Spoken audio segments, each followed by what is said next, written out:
The Wes Penre Papers. A Journey Through the Multiverse. The Second Level of Learning.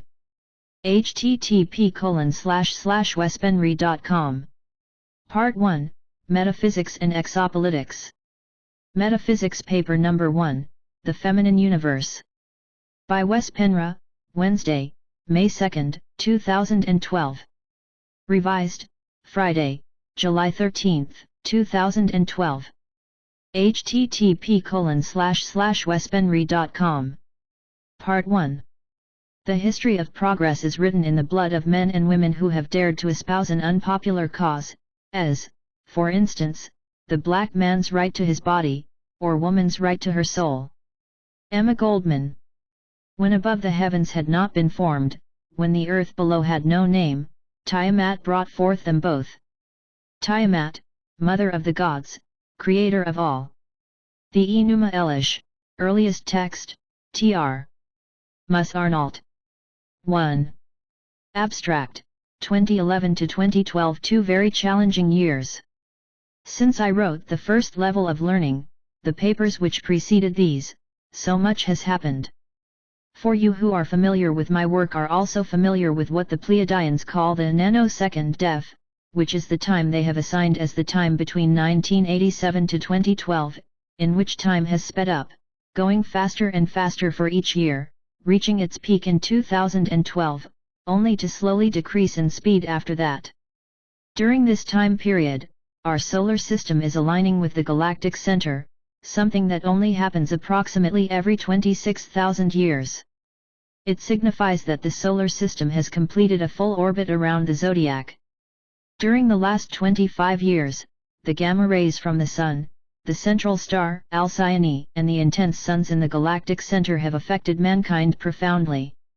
Gamma rays carry lots of information, and over this 25 years time period, the human body has been able to accumulate this light energy and evolved exponentially, and of course, we still are. Everybody has been affected without exceptions, but not all people have been willing to process what they have learned on a sub-quantum level and have instead tried to hold on to old patterns, not appreciating the change that is occurring around and within us. 2012 is also, as most of us know, the end of a cycle in the Mayan calendar, and the start of a new.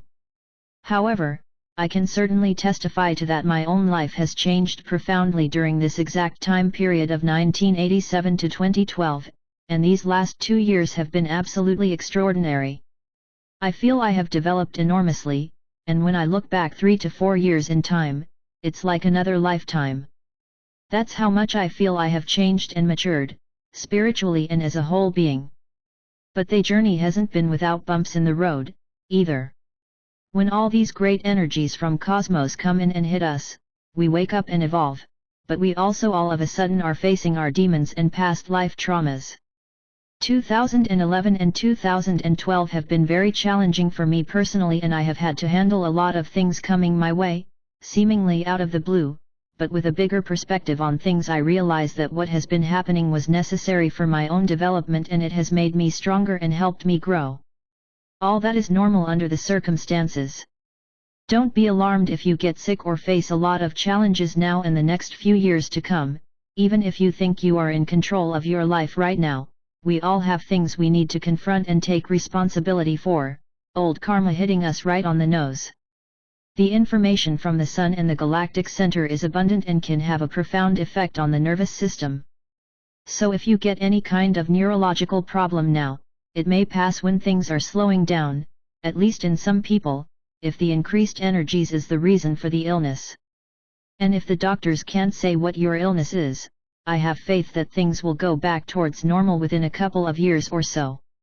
The second level of learning, which you are reading right now, if you haven't read level I already, please do so first for best comprehension.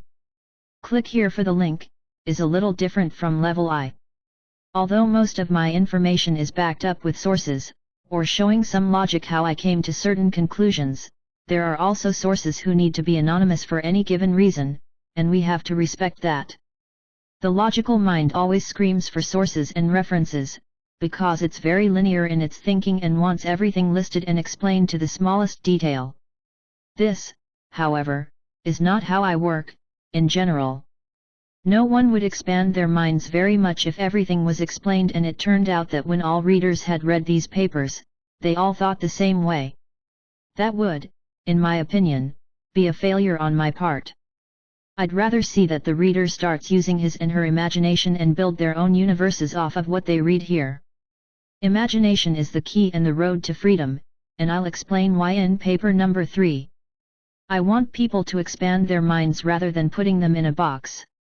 Thus, much of the material here can be challenging for the mind, but don't worry, that's how it should be. When you go away from the computer, or put the paper aside, if you print it out, it would be a good idea to ponder and expand on what you have read. Also, be very critical and don't take what I'm saying to heart without challenging it. It must make sense to you, the reader, or if it doesn't, it is not true for you. Another thing I need to bring up before we start is a minor change I've made since the first level of learning.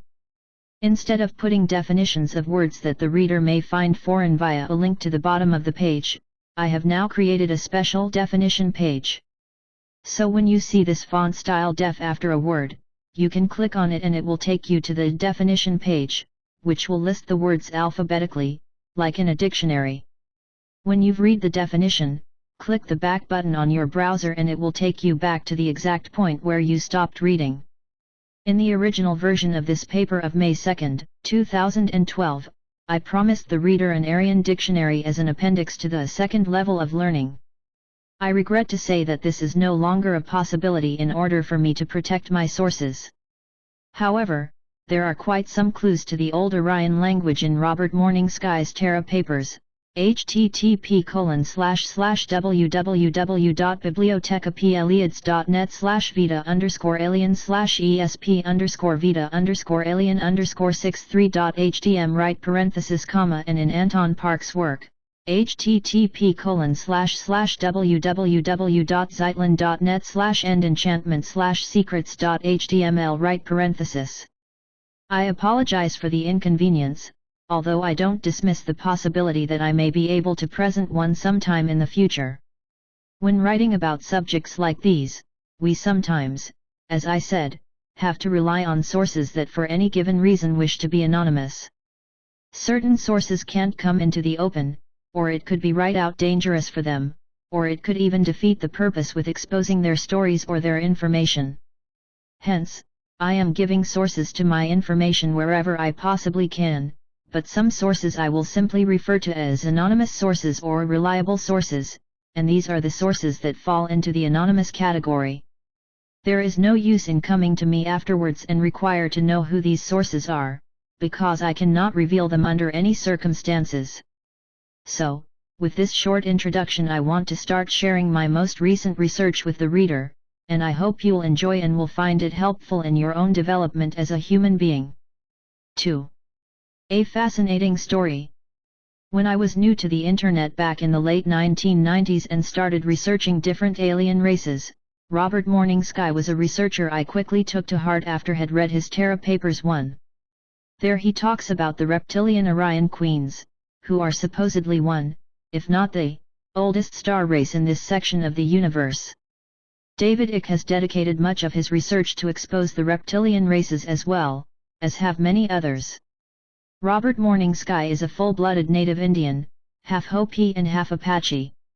He got his basic information from his Hopi grandfather, who told him about a star being, a star elder, as he called him, whom they had rescued from a UFO crash sometime in the late 1940s. In return from have been saved and cared for, this short, skinny being told them the history of the stars as it pertains to Earth, and the ancient story of planet Earth, which star beings normally call either Eridu, Terra, or Ura. It was a fascinating story about the Queen of the Stars from Orion who got in conflict with a younger star race from Sirius. This confrontation, after a lot of twists and turns, came to involve planet Earth in a very profound way and to such an extent that it directly has to do with the creation of mankind. Robert became so fascinated by this story that when he got older and started integrating himself with the civilized world, he spent much of his time researching what his grandfather had told him. He was stunned when he found out that what he'd been told as a child most likely was true. This inspired him so much that he wrote a research paper to give to his teachers. This, to his big surprise, at the time, was met with rejection, low grades, and he almost faced expulsion. Discouraged, he went back to his tribe and asked them if his grandfather had lied to him, but they explained that in the civilized world, they don't believe in such things as he's been told in the tribe. Nonetheless, the event with the Star Elder took place, they reassured him. So the young Robert continued his research, and in the 1990s he released the Terra Papers, which became a success. He then started traveling around the world, holding lectures and also teaching people in smaller groups as well as individually. However, Robert was heavily attacked, his office was broken into, research material was stolen, and his life threatened. He withdrew in 2002 from public appearances, not only due to the attacks, but also because further research had led him to believe that the Terra Papers were wrong. Not in essence, he said, but he got the locations and characters wrong, and he didn't go back far enough in time. However, with that statement, many people probably wrote him off at that time, and although his research was always in the back of my head, I went on looking into new things. Now Robert is back online again after many years, publishing very interesting material on his website http://robertmorningsky.com, and he also has a sister site at http://robertbearclaw.com. His material, building on his 15 years old Terra Papers, is now being released in increments. So why am I starting the second level of learning with this story? Well, it's because in his early material, Robert Morningsky claimed that the Queen of the Stars and her Orion Empire believe in the Divine Feminine. In other words, they were, and still are, absolutely certain that the universe is feminine in nature. Up until recently, I thought this was hogwash. How can the universe be feminine? Everybody knows that it's either masculine, or more likely, neuter. I knew certain sources claimed, independently from Morningsky, that God is feminine, but I hadn't looked further into this matter myself. I couldn't even picture this, because I didn't believe in God being a deity, i.e. a person. Little did I understand at the time that this is not what it's about. It was not until I started listening to certain interviews on YouTube with Robert, where he talks about the Divine Feminine, that my interest began to grow, and I decided to research this in more detail. I recently also reviewed the Terra Papers again, and I still find them being perhaps one of the most accurate compressed research I've encountered to this day about certain parts of the ET issue. I believe I can see what he means when he says he got certain parts wrong, but in spite of that, he is still quite accurate from my perspective. This will probably become clearer as we move on through the second level of learning, which I from here on will call Level 2. Since I listened to the Divine Feminine interview on YouTube with Robert Morningsky, I have learned that there is a lot of information which supports his research into ancient human history, and it's not hard to find, either. In this paper I will do my best to show the reader that what I thought was nonsense just a year ago, I now find overwhelming evidence for, and certainly not only from Robert Morningsky. 3. Is the universe feminine, created by a mother goddess? Let's start by looking at a few different sources to see what they have to say about the Divine Feminine. The first level of learning, from here on called Level IDEF, discussed the Anunnaki, who came down to Earth and started the patriarchal regime, which culminated with the biblical patriarchs, but has followed us up to present time. Although we see more women in power today than we did a couple of hundred years ago and more, men are still the ones who rule this world, and the women in higher position are just working out of men's principles. On Earth, men have filled the highest echelons of power for thousands of years. Women who reach top position are still subjected to a man-dominated worldview and are simply females executing male policies. At the same time, many people have wondered why this is. Me and my friends used to discuss this when I was a teenager. Of course, we had no clue at the time. We saw the feminist movement form and rise, but it was a Rockefeller-sponsored movement, instigated for many reasons, except for the right one. Women started reclaiming their rights in the late 1960s, early 1970s, just like the black people did with Malcolm X and Martin Luther King, both assassinated, as their main spokesman, and the powers that be, PTB, DEF felt they had to do something about this upheaval, anticipating that this movement could possibly expand. So the Rockefellers and their fellow elite fellows wanted to firmly make a statement that nothing would be better if women were in charge. But more importantly, they steered the movement in a direction so that women became men. Many women in the movement even cut their hair to look like men, put on men's clothes, hid their femininity, and some of them started to despise, and even hate, men. I know this to be true firsthand, because I grew up with it. Some young men even became afraid of these women and lost their own masculinity, only too willing to please. There were those who were afraid that no women would like them if they didn't bow down to them. And what these women were misled to wish for was power, just like men had been misled to wish for power over many millennia. It was just the other end of an extreme. At the same time, women who still felt they wanted to remain feminine and keep female values were caught between and started feeling uncomfortable with being who they were, pressured by the women's liberation to change, even attacked for being just women. This movement did much more to enrich the patriarchal movement than to promote the divine feminine. The visible leaders of the feminist movement were all agents provocateurs, and more importantly, it was run by men. The movement, predictably enough, soon died out and the men in power could relax again. The Rockefellers and the patriarchal regime had proved that the world would not be a better place if women were in charge. We still need to ask ourselves, why is the power elite so afraid of women coming to real power? Why have women been so suppressed and abused over the millennia, more or less through the whole history of mankind?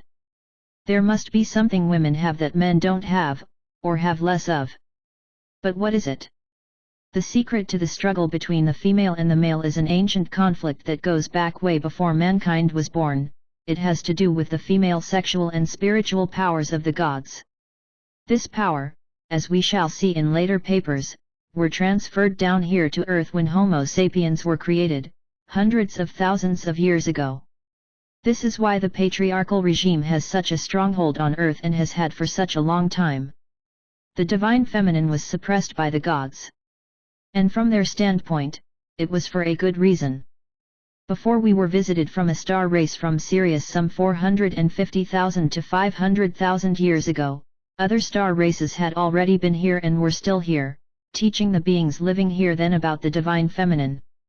I will show, beyond reasonable doubt, how the patriarchal regime changed the world religion from one where mankind was in touch with a female divinity, mostly without worship involved, to several different religions where mankind worshipped masculine gods. Robert Morning Sky is calling what the women have an abundance of, fire. This fire is directly connected to the goddess universe, the feminine cosmos. It's not that males are not connected to the divine, we all are, but the females are directly connected with the prime energy of the universe and therefore came first and by default have more essence than males do. So already here we see that the Genesis story in the Bible is reversed. In the Bible it's said that male became before female, which I claim is wrong and has been changed by the Syrian patriarchal regime to support worshipping of a male god. The fire is another word for soul, our very essence, what LPGC Life Physics Group California calls information cloud, which is the divine energy surrounding the body and which contains our personality. Of course, both men and women have a soul, and we both have the fire, which is the powerful energy of the soul. However, according to my research, which is confirmed when looking into most ancient civilizations and tribes on Earth, the feminine aspect of the soul has more goddess power than the masculine because it came first.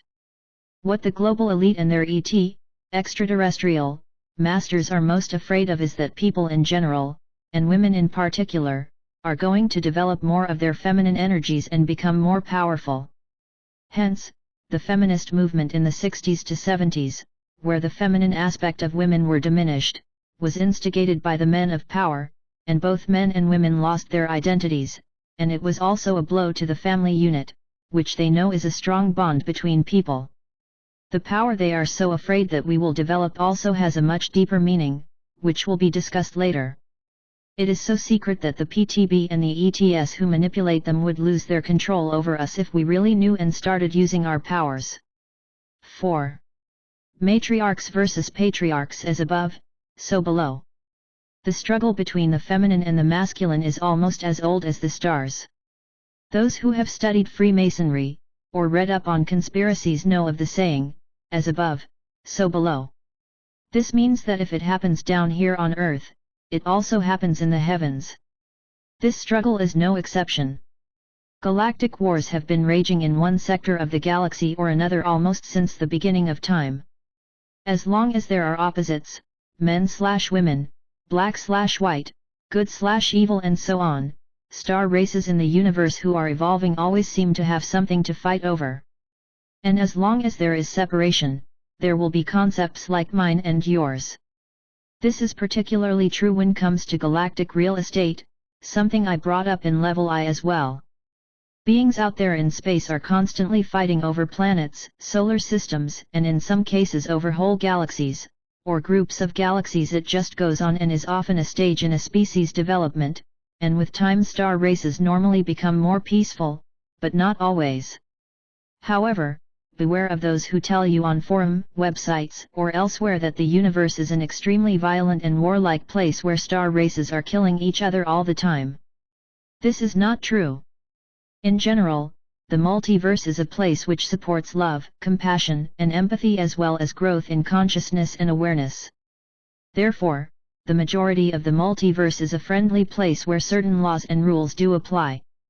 Still, species are always in different stages of development due to an almost infinite multiverse, so we can expect that there are races who fight over real estate instead of ethically and morally earn the real estate they want. A planet belongs to the star of that solar system, and the planet herself is a sentient being, and usually, the creator gods who seeded and developed a certain planet is its overseers until the evolution on the planet takes off on its own. Or, at least, that's how it's meant to be. A star system may be part of an empire, however, and that's when the fighting comes into place and different star races are trying to claim ownership to expand their own race and safeguard its survival. But besides fighting over real estate, there is also this ancient fight between the genders. This is not necessarily something that has to do with the development of a species, though not in the same manner as the fight over real estate. The disconnection between the genders, wherever this is a problem in this universe, can't be totally blamed on one gender or the other, it's a CO creation. The female carries the secret of life, she is the one who brings another person into being by uniting the sperm and the egg and from there create new life. This is something only females can do. However, the female energy exists in both males and females, and sexuality was originally meant to be something sacred. The mother goddess loves sex when there is a spiritual connection between two partners, because that's one major event when a real communication and connection between the goddess and her creations can take place. In the beginning of time, the genders came into competition with each other. Males got jealous of the feminine powers, especially the sexual powers the female possesses when she orgasms. The real purpose and the CO creation between the male and the female was forgotten as soon as jealousy came into the picture, and a misuse of sexual energy became the consequence of this competition. It eventually created matriarchal and patriarchal movements, where both were extremes on their ends, all in the apparent effort to appease the goddess and win her love. Albeit, the competition soon led to a worse distortion where the males wanted the female power in order to control both her and his environment. It became a rebellion against the mother goddess herself. The males started torturing, killing, and raping women in order to control them, but also to have them share their secret powers with them by force, something that they couldn't do, because they were not for men to experience and couldn't easily be explained.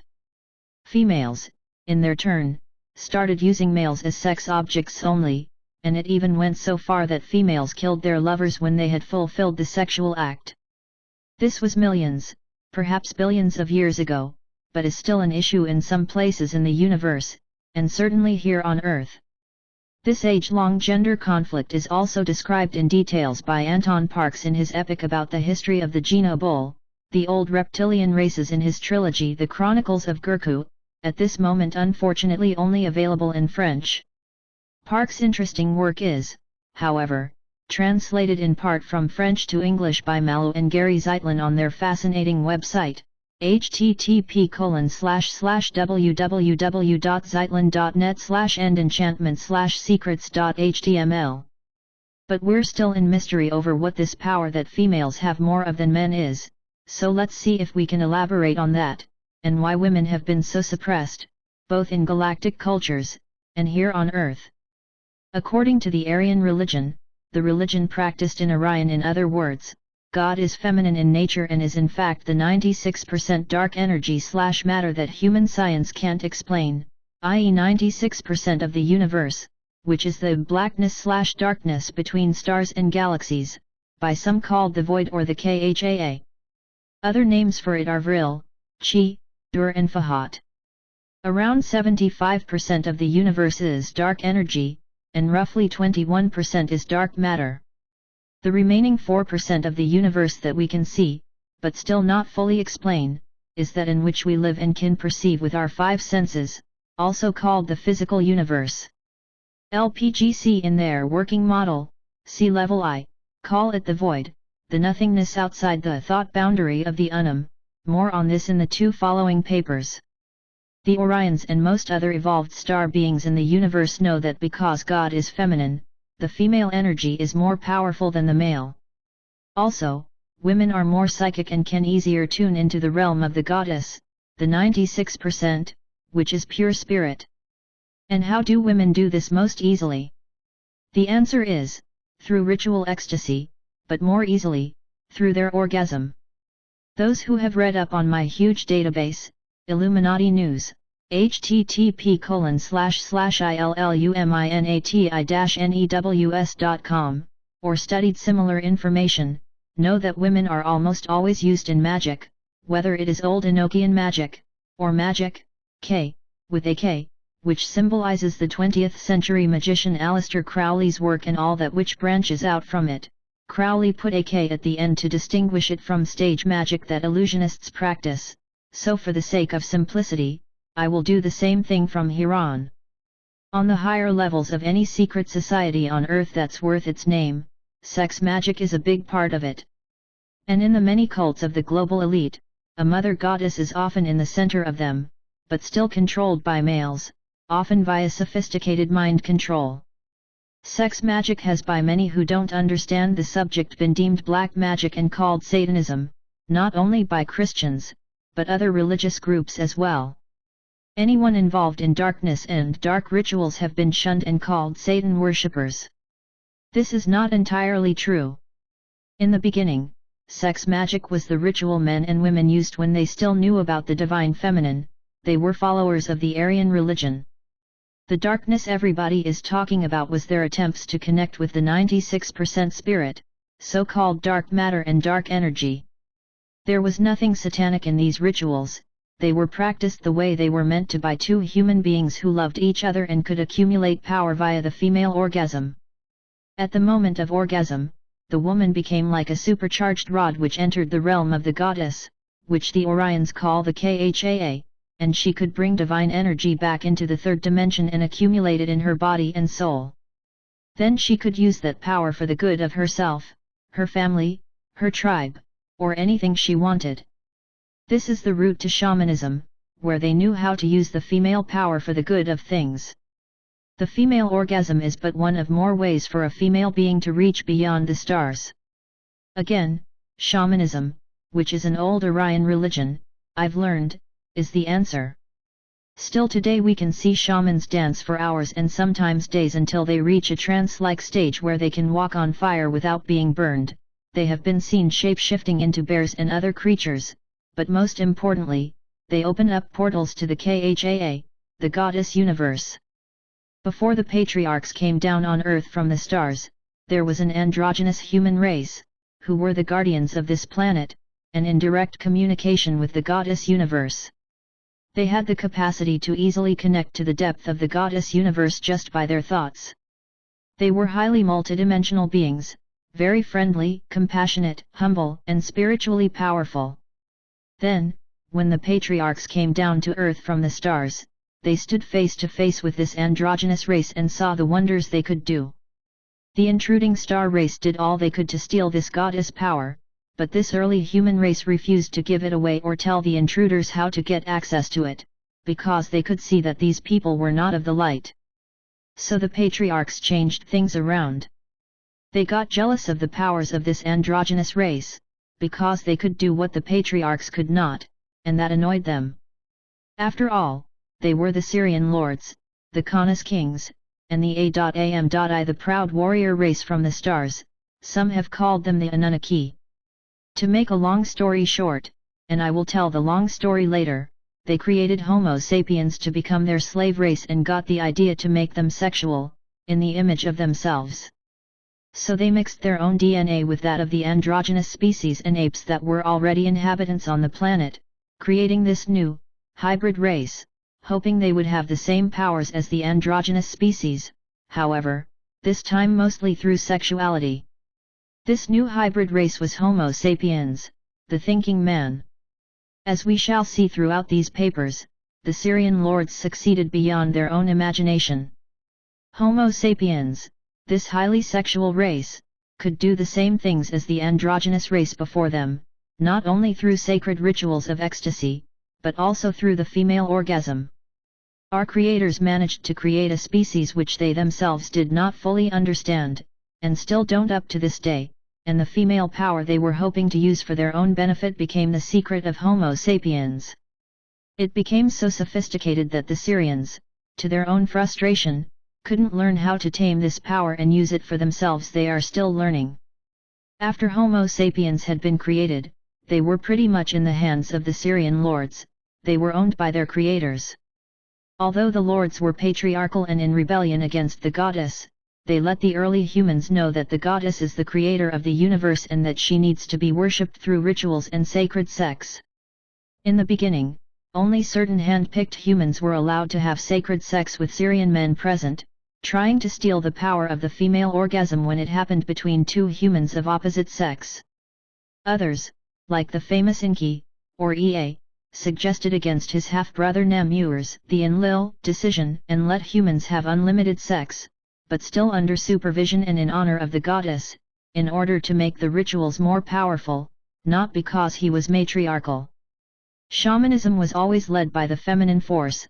Only women could be shamans in the old days, because they are the only ones who can truly not only connect to the Khaa, but also bring back the essence of the goddess. This Khaa can, in the 4% universe, after it's been accumulated, be transformed into very powerful, raw energy of the same kind the goddess used when she creates universes. Nothing else can be compared to it. After the patriarchs had accepted Ea's way of doing things in regards to controlling human sexuality, the Syrians started infiltrating shamanism and replaced the female shaman with a male, and from there on the purpose of, and the original results from shamanism have disappeared from our Western societies and most of the rest of the world. Although male shamans can open up portals as well, they can't accumulate the Khaa and reuse it in the sense a trained female shaman can. All that which women stand for is what the males of certain alien races have been after for so long. This is why we see women being sexually abused and mind-controlled in satanic rituals, and why there is so much pedophilia in high places of society, something that is getting revealed more and more in mainstream media as I write this. In Orion, for example, the female is born to be in the center, and the males are there to protect and support her. It's deeply rooted into their culture. Albeit, this is not merely an Orion trait, it has become my understanding that this is very common in the universe, at least in cultures who have genders. Not all extraterrestrial cultures do. The Syrians tried everything from torture, rape, pedophilia to inserting their own souls into female bodies, but nothing worked as well as it did for the humans. The Syrians could gain some of the power from the rituals or from human sex, but they couldn't accumulate much of it, or sustain it over longer periods of times, and they did not gain the power that they wanted so they could conquer the universe and defeat their enemies. Because conquerors they were, and conquerors they still are. In fact, their true goal is more sinister than just conquering some other star systems. something which will be revealed throughout these papers. What probably surprised the alien lords the most was that even when they inserted their own soul into a female human, they could not achieve the same thing the human soul could. The reason for this was what the androgynous race had realized the hard way: the Syrians were not of the light, and therefore they could not connect to the depth of the Khaa like humans are able to. With time, when the patriarchal regime understood that if they let the women lead the way to the Khaa and be in charge, they would become too powerful and could threaten the Syrian lords themselves. So they simply turned things around and recreated the strict male society they had implemented on their home worlds, and honoring the goddess became outlawed. The creator of all things now became a male deity, which should be worshipped instead. Sometimes people got to worship several gods, but the main gods were always male and presented as very powerful and in charge of the same thing. The goddess is in charge of the Khaa, the creative forces of the goddess universe. Thus, when everything had failed, and the Syrians could not figure out how to tame the raw female energy, even through torture and sexual abuse, they thought that if these same females were to believe that they, the mighty Syrian lords, were indeed gods, or if they turned all these Syrian deities into one god for humans to worship, the Syrians themselves would be the target for the female rituals and their sexual energy, and that must be the best way for them to accumulate it like the females can. Another thing they did was to instigate more and more sinister rituals, where mind-controlled and traumatized women, called high priestesses, were placed in the center of attention. These women were then raped and tortured, and many of them were sacrifices in bloody rituals, often in the moment of orgasm. In addition to accumulating as much female power as possible through sexual ecstasy, they also drank the blood from the dying female to enhance the effect. Because in the blood runs the spirit of the divine feminine, the mother goddess. Blood is very powerful.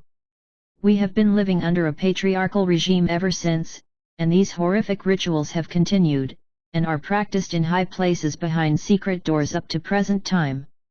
However, when the patriarchal lords changed things around and created this male-dominated world, there were still tribes hidden from the impostors, tribes who managed to keep the ways of female shamanism relatively intact and continued honoring the mother goddess in order to solve problems within the tribe, such as stopping drafts by evoking rain, curing the sick, helping the dying to pass over, using Khaa to bring about a good hunt, etc.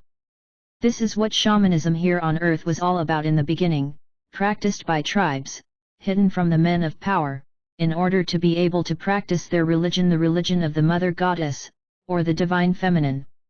The female doesn't necessarily have to have orgasm to achieve these divine powers, it can be done through shamanic dancing, but an easier way to accomplish the same goal is through her sexuality. However, today's women have forgotten where their powers lie, and they are as much slaves to the patriarchal regime as men are, just even more suppressed. The more supernatural powers a being has, the more she or he has to be suppressed by the regime that be.